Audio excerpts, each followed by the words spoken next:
और हम बढ़ते हैं अब उस ज़िले में जिस ज़िले से बिहार की राजनीति के धुरी रहे, बिहार की राजनीति में नई दिशा देने वाले और उसे नई दशा की तरफ ले जाने वाले भी लालू यादव आते हैं।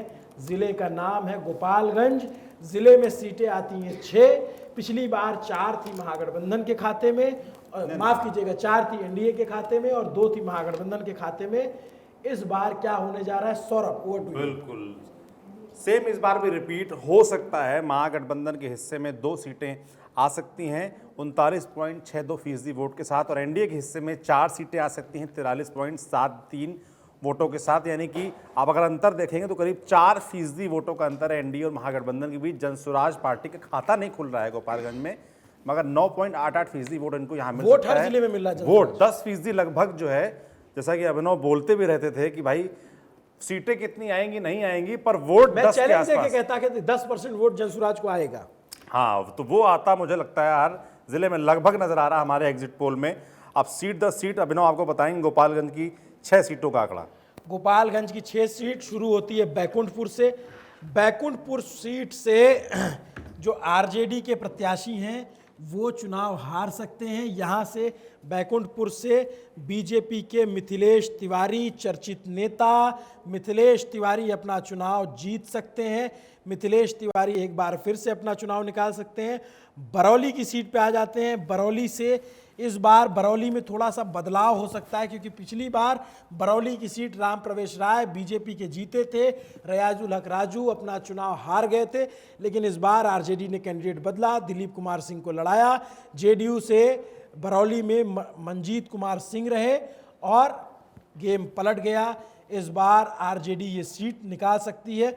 एक सीट में बदलाव हुआ है, आरजेडी बरौली की सीट जीत सकती है। पिछली बार आरजेडी बैकुंठपुर सीट जीती थी तो वो लूज कर रही है। मिथिलेश तिवारी चुनाव इस बार जीतते नजर आ रहे हैं, पिछली बार हार गए थे।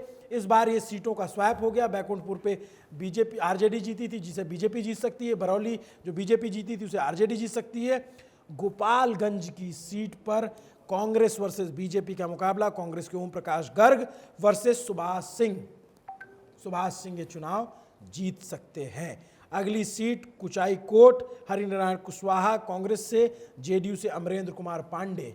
अमरेंद्र कुमार पांडे इलाके के बाहुबली नेता, बाहुबली छवि रखने वाले, उनके परिवार का लंबी हिस्ट्री रही है, उन पर भी कई आपराधिक मामले रहे हैं, उनके फैमिली में जो लोग रहे उन पर भी कई सारे आपराधिक मामले रहे हैं, लेकिन चुनाव वो जीत सकते हैं बहुत करीबी मुकाबले में। करीबी मुकाबले में ये सीट फंसी हुई, इसलिए आपको इसमें जो हमारा चार्ट आ रहा है उस पर स्टार बना हुआ है। ये सीट जो है करीबी मुकाबले में फंसी हुई है। भोरे की seat Dhananjay Kumar CPI ML से, सुनील कुमार जेडीयू से। सुनील कुमार जो शिक्षा मंत्री नीतीश कुमार की सरकार में फिलवक्त रहे, अभी आखिरी वक्त तक रहे।